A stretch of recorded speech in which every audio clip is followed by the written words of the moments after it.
Sebagai seorang muslim, kita wajib menggunakan produk halal, baik berupa makanan, obat-obatan, maupun kosmetik.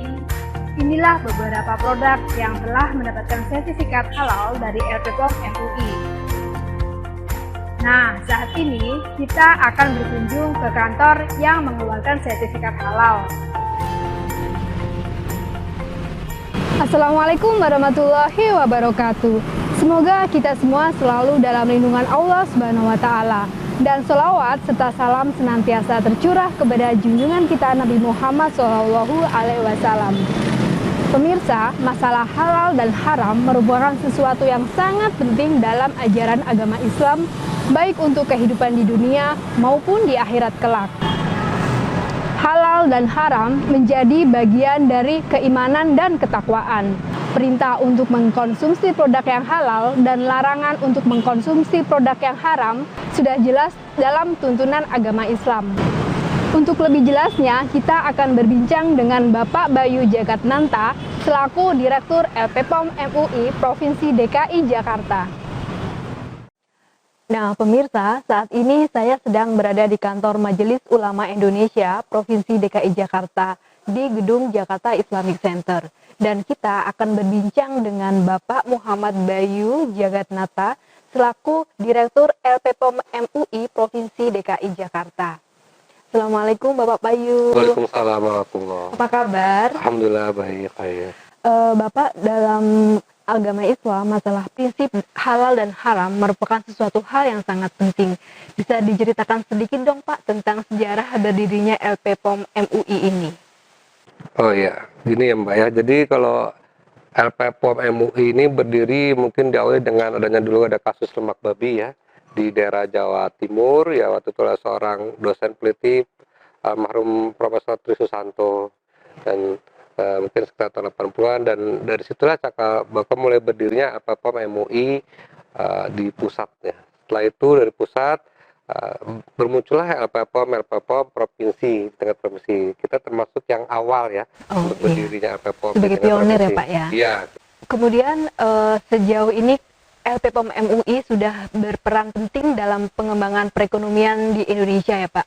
Apa tujuan dan tugas dari LP POM MUI? Iya, jadi LP POM MUI yang Mbak ya, LP POM adalah bagian dari Majelis Ulama Indonesia.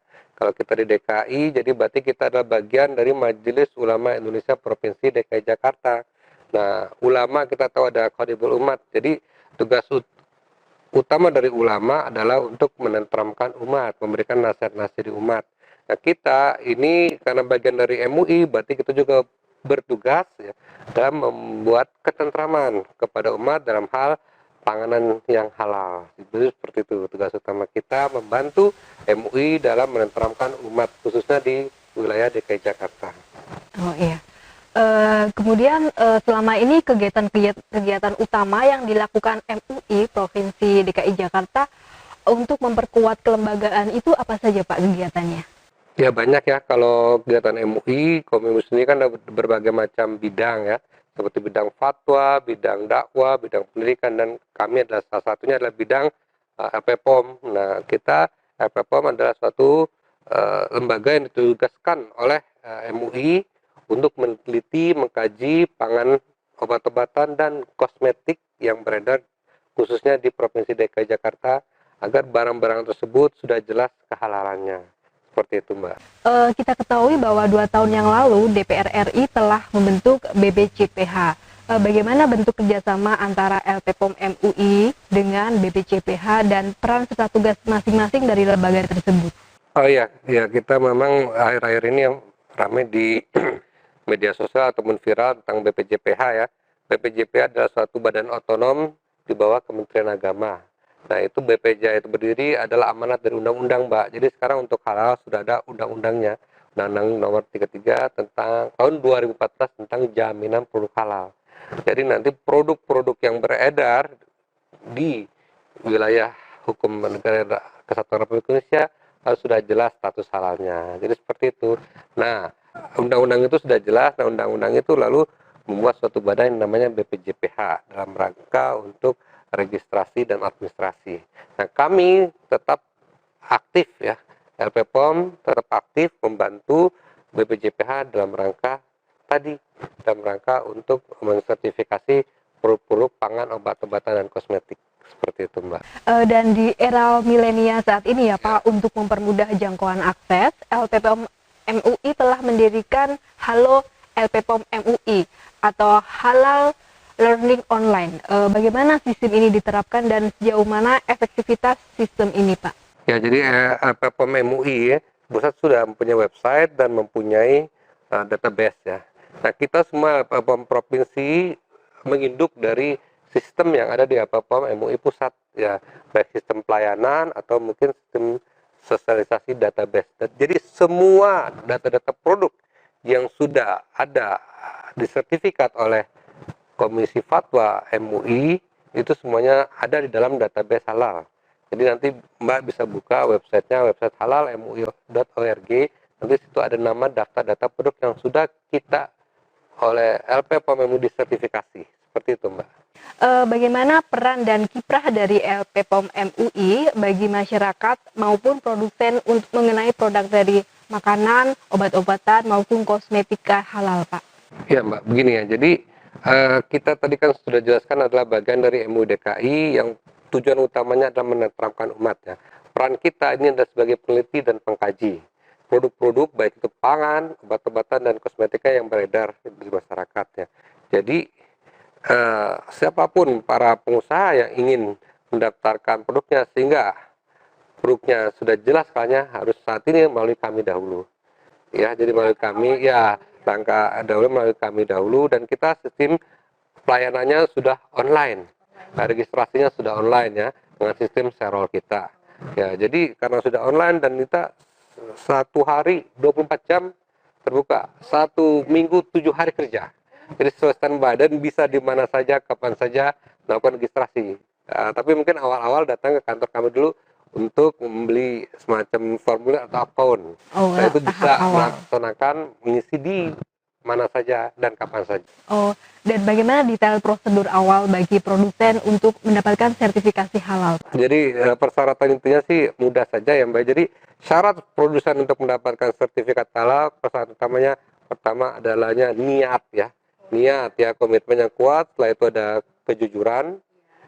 Jadi ada kejujuran dari produk tersebut, tidak boleh ada yang ditutup-tutupi. Kejujuran terbuka, dan terakhir harus menggunakan bahan-bahan yang sudah bersertifikat halal. Jadi prinsip utamanya seperti itu.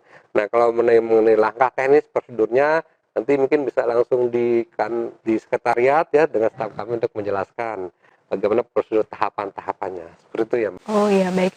Bapak, apakah ada kemungkinan bagi seorang produsen produk obat-obatan, pangan maupun kosmetik itu suatu saat mengalami ketidaklolosan atau tidak lulus dalam masalah sertifikasi halal? Ini apakah dari awal mengulang kembali untuk daftar atau bagaimana, Pak, kalau tidak lulus ya? Jadi begini, Mbak. Jadi ibarat siswa itu ujian, ada yang lulus, ada yang tidak. Bagaimana bisa lulus, bagaimana tidak, itu tergantung kesiapan siswa tersebut ya dalam mempersiapkan diri menghadapi ujian. Jadi perlu pembekalan seperti itu. Begitu juga kami, ada kemungkinan perusahaan itu tidak lulus atau tidak mendapatkan sertifikat halal meskipun sudah membayar. Ya, jadi seperti itu. Jadi kita itu agar kemungkinan ini kecil, makanya sebelum ada proses sertifikasi ada yang namanya prasertifikasi. Jadi di situ kita memberikan pembekalan kepada perusahaan agar perusahaan itu mengikuti aturan yang ada pada kita sehingga insya Allah bisa lulus dalam proses sertifikasi. Jadi tahapannya ada prasertifikasi, sertifikasi halal, dan pasca sertifikasi halal. Oh ya, jadi sebenarnya mudah ya Pak untuk mendapatkan sertifikasi halal, tidak dipersulit oleh LPPOM MUI ya Pak ya? Tidak ya. Oh ya, baik. Yang penting tadi syaratnya tiga. Ada kemauan yang kuat ya. Kemauan kuat, jujur, terbuka, dan bahan yang digunakan sudah jelas status halalnya. Terima kasih Bapak atas perbincangan kita hari ini, dan mungkin sudah cukup banyak ya kita mengetahui tentang peran dan tugas dari LPPOM MUI Provinsi DKI Jakarta ini. Terima kasih ya Bapak. Ya, sama-sama.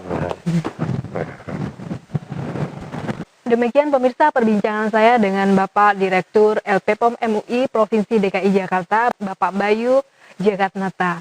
Semoga bisa menjadi inspirasi dan bermanfaat bagi kita semua ya. Assalamualaikum warahmatullahi wabarakatuh. Assalamualaikum. Waalaikumsalam warahmatullahi wabarakatuh. Silakan masuk, Bu. Makasih.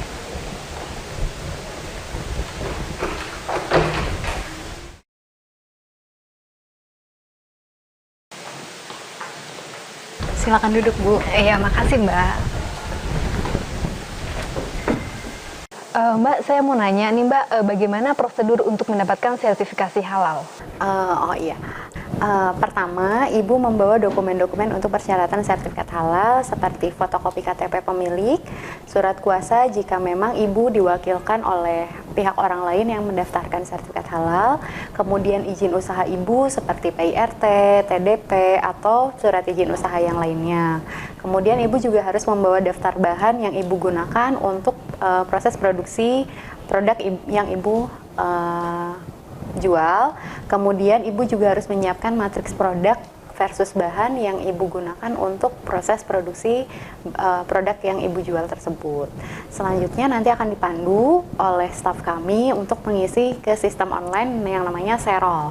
Serol ini singkatan dari sertifikasi online. Nanti Ibu akan dipandu dengan cara menginput dokumen-dokumen tadi, kemudian data perusahaannya seperti nama perusahaannya apa, alamat produksinya di mana, jenis usahanya apa, apakah itu industri olahan, restoran, rumah potong, dan lain-lain.